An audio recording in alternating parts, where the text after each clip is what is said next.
Spider-Man Across the Spider-Verse is hitting theaters this weekend. Can it do whatever a sequel can? I'll tell you right now.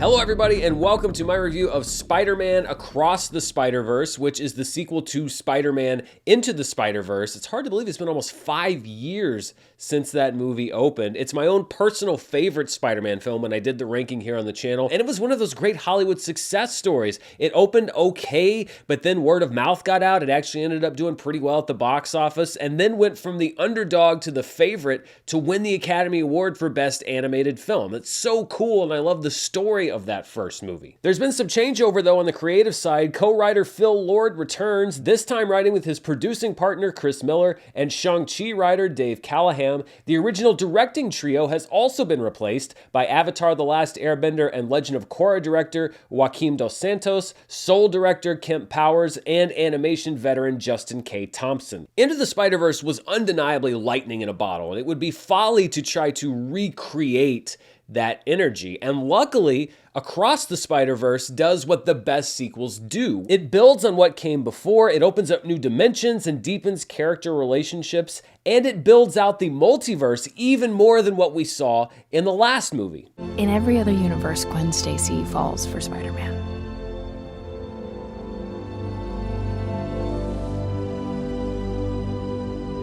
And in every other universe, it doesn't end well. Like The Empire Strikes Back before it, Across the Spider-Verse understands how to be the middle film in a trilogy. And in case you don't know, and you probably should know going in, Across the Spider-Verse is a part 1, and part 2 is on the release schedule for next March, so we're not going to hopefully have to wait too long. But it is not a full story in the sense of you get a resolution to all of the plot things that happen. There is a to be continued that's going to be resolved in the next film. But this is also a movie that understands how to tell a story inside of the larger narrative. And that's what the best middle films and the best trilogies are able to do. Yes, you have one big story, but you can also make each film feel complete and unique in its own right. Miles Morales, for example, has character growth that is trackable, which means this movie doesn't just feel like a placeholder until they can do what they really want to do next time. Unfortunately, due to release dates, the Fast and Furious franchise is unable to take notes from this film on how to actually do a movie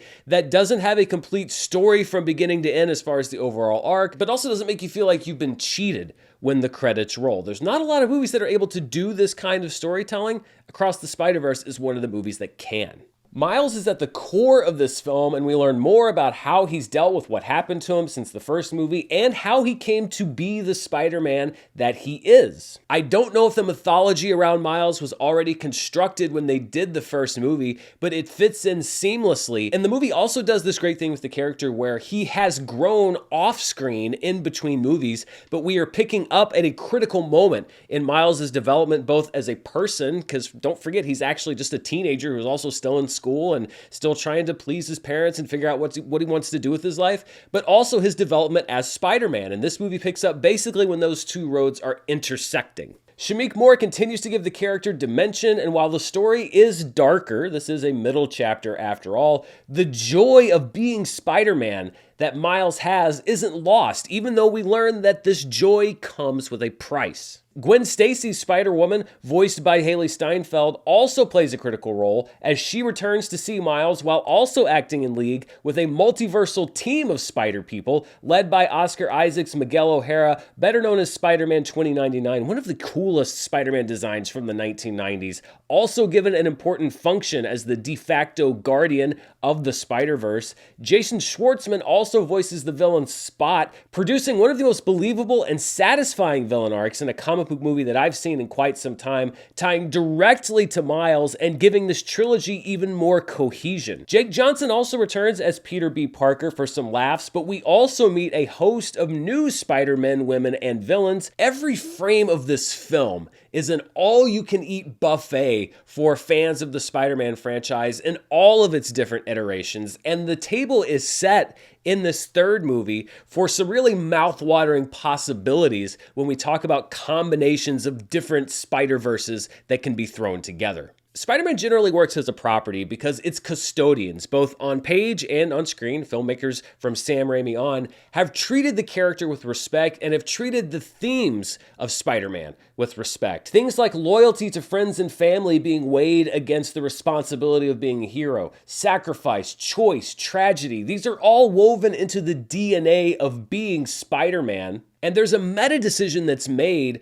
that this movie uses to its narrative advantage, which is to take these themes and make it a collective theme when it comes to all Spider people across all of the different Spider-Verses, and then to tie that centrally into the plot of the film. I really love what they've done here, where it's not just about the individual here, not just about Miles and what he has sacrificed, not just about Gwen and what she's lost. It's about what everybody with these powers has had to sacrifice in every single universe, and riffing on that. And that's what I think keeps these things from growing stale, because we are in the same familiar territory when it comes to a lot of the conflicts and the themes, but it's used in such a unique way in this film that it feels so fresh and vibrant.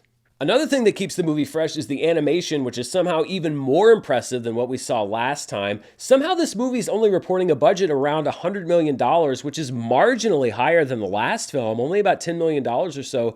But Across the Spider-Verse has some of the most impressive animation that I've seen in a film ever. Each dimension has its own style. Each character is drawn in unique ways inside of that dimension, and then when they leave, they interact with different other animation styles. Some of the main characters are drawn so differently, and seeing them together, it just keeps things so interesting. I love the creativity behind it, the craft behind it. Just on a technical level, this movie is worth seeing. Also, the style adds to the humor of the film, mixing comic book references, background gags, inside jokes for fans of the franchise across generations, on screen and on the page. They're all up there. Basically, everybody who knows anything about Spider-Man video games, comic books, movies, TV shows, you're going to be doing the Leonardo DiCaprio meme the whole movie, because there's so many things to spot, so many surprising things that you didn't even know could be possible in this universe pop up in the film. And I'm just so happy that the story is good too, because it's not just a reference thing where it's like, oh, the movie's great because there's a bunch of references in it. No, the movie is great, and also, there are a bunch of references in it. I tend to not want to get into a lot of hyperbole, but I will say that if Beyond the Spider-Verse, which is the third film that's coming out in March, is as good as this movie and Into the Spider-Verse was, then we could be looking at here one of the best film trilogies of all time. Animation, live action, it doesn't matter. This is a very, very good movie that follows in the footsteps of an amazing first movie. And if you ever wanted to ask people the difference, and people ask me all the time, between an open-ended story that feels unsatisfying and an open-ended story that feels satisfying, then this goes on the very short list of films that I would point them to. I honestly can't find a lot to criticize about this film. I was entertained from beginning to end, although at 2 hours and 20 minutes, it does feel its length a little bit, especially in the first half,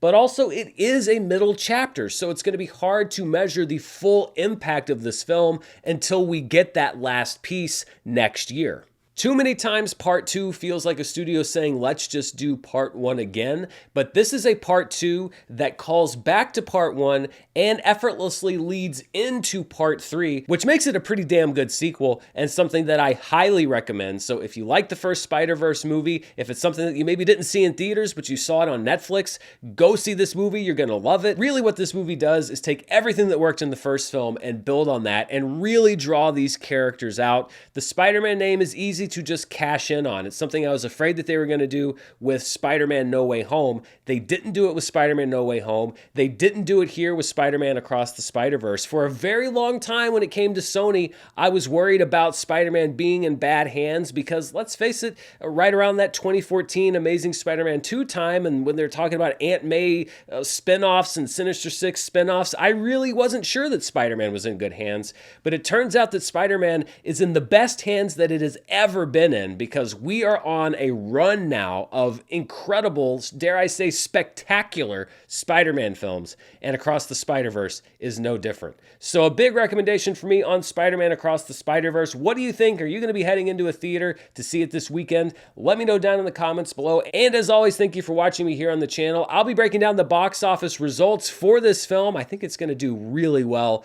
I'm saying it's actually going to do better than the tracking, because I think enthusiasm for this film is going to be off the charts. Check back here next week for Charts with Dan, where we talk about box office, as well as for movie news, streaming charts, other reviews, etc. So much going on here on the channel. Thank you so much for spending part of your day here with me. Until next time, stay safe, and I'll see you then. Bye.